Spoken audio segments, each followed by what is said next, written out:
the Trevor Jackson Podcast. Got to talk about this media frenzy that Trump and Zelenskyy was a part of. Now, what was funny, I'm going to play the first clip of this. Why was it viral, the outfit he had on? Why don't you wear a suit? You're at the highest, why don't you wear a suit? You're at the highest level in this country's office and you refuse to wear a suit. Just want to see if do you own a suit? Yeah, problems. A lot of Americans have problems with you not respecting the dignity of this office. I will wear a costume after this war will finish. Okay. Yes, maybe one. Maybe something like yours. Yes. That'd be great. Maybe something better. I don't know. Yeah. We will see. Maybe something cheaper than Thank you. Thank you. Thank you, President Trump. You said yesterday that you have. Are you going to send more arms to Ukraine in case there's no peace? Yeah, we're going to have arms to Ukraine, yeah, sure. Hopefully I won't have to send very much because hopefully we're going to have it finished. We're looking forward to finishing this quickly. We're not looking forward to sending a lot of arms. We're looking forward to getting the war finished so we can do other things. You know,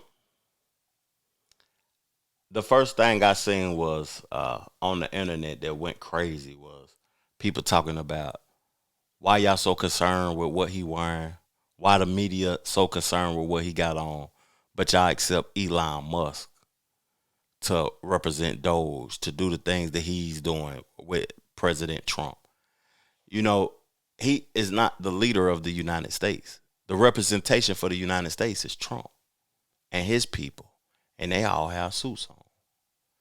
Zelenskyy is the representation for Ukraine, who've already obtained $350 million from the United States. Coming over here with that hot damn Forever 21 outfit on, asking for more billions. More tax dollars from us.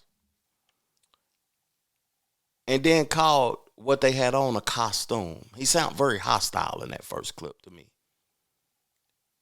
Like, come over here representing yourself in a business manner before you come take my people money. What's crazy to me is that those people in Europe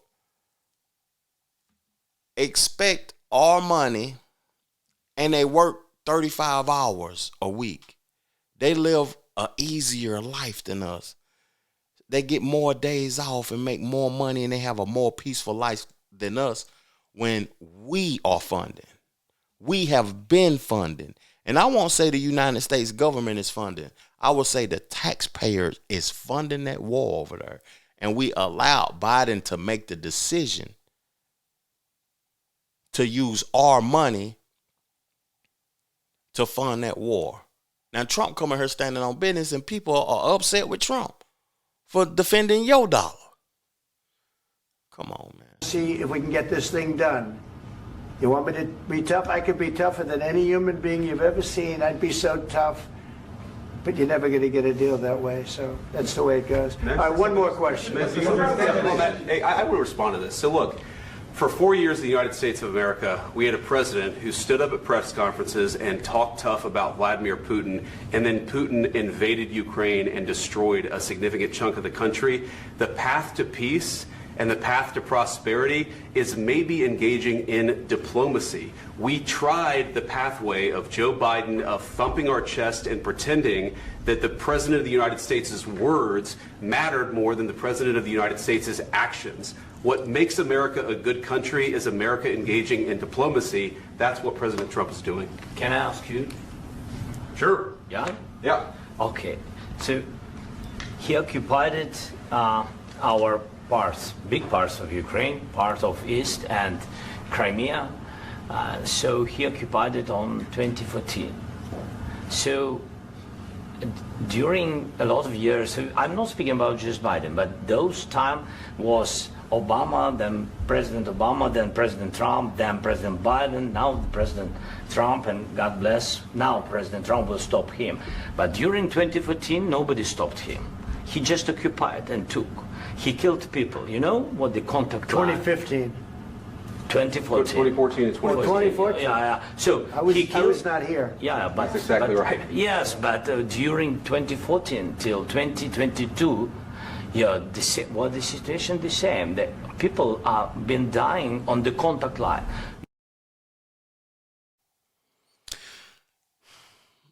No one stopped him. I don't like Buddy. I don't like that other countries depend on America too. I really don't like that. Because he said no one stopped him. He made the deal, but no one stopped him. Is it really America's responsibility to stop people from invading other countries? For real.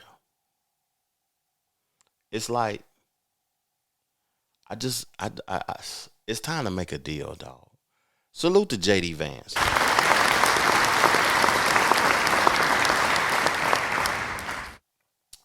I like that JD Vance is putting himself in the forefront.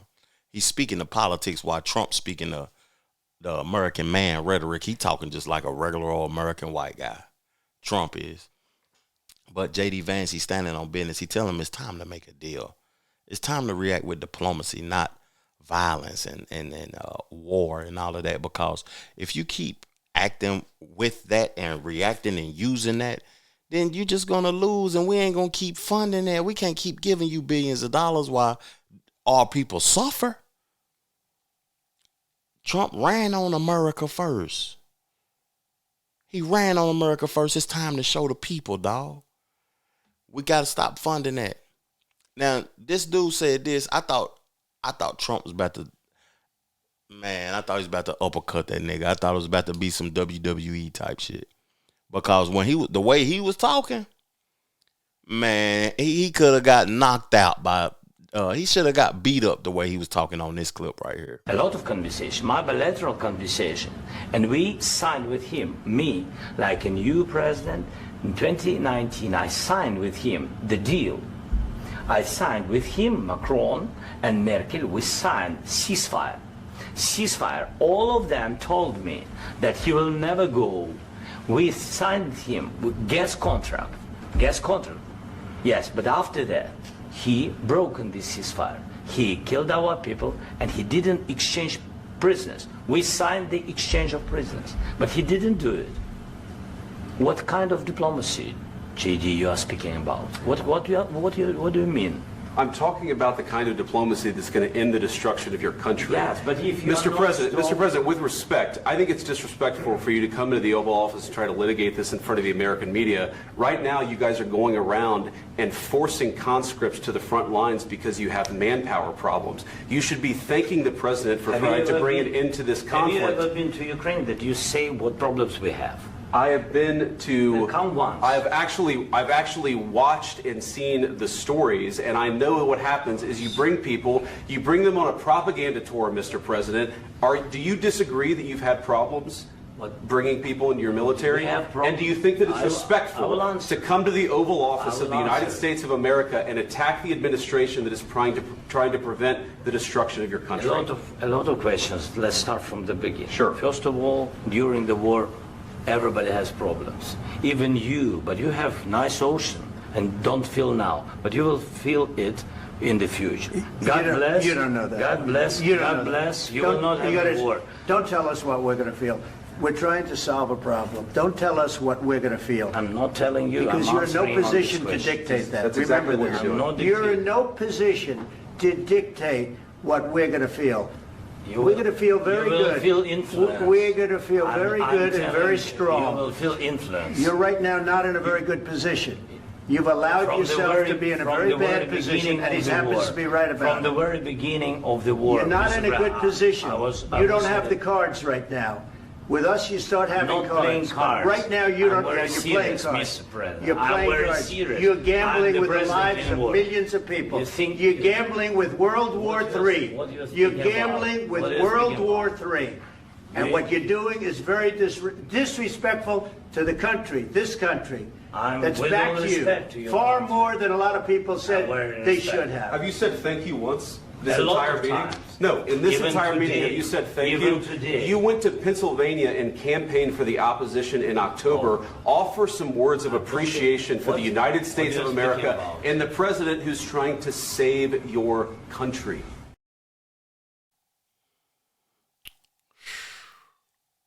I just heard for the first time him saying we don't respect your country.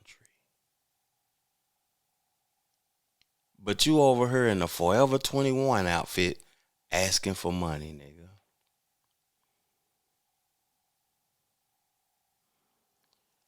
Telling the president of the United States what we gonna feel. You got a big ocean, but you will feel it soon. I couldn't have been the president. I'd have said, feel what? Feel what, nigga? Because we'll keep you in here and show you what you gonna feel. Feel what? And then after he said what, you know what I'm saying? He tried to clean it up and say, y'all gonna feel the influence. Influence or what? We ain't about to feel nothing, big dog. Deal with it. And by the way, get your whole ass up out of here. We ain't about to give you no more money. The man said, we don't respect your country. What caught my attention, though, was that Trump was allowing him to talk over him, though. I didn't like that. You should have showed more power and told him to be quiet. Shut up. Let me speak. Or I'm not going to speak until you allow me to speak. We ain't get ready to start talking over each other. We having a conversation. This is not an argument. You in the White House, in our country, trying to talk over me. You won't leave. I couldn't be the president, man. I'm happy that he just showing this. You know what I mean?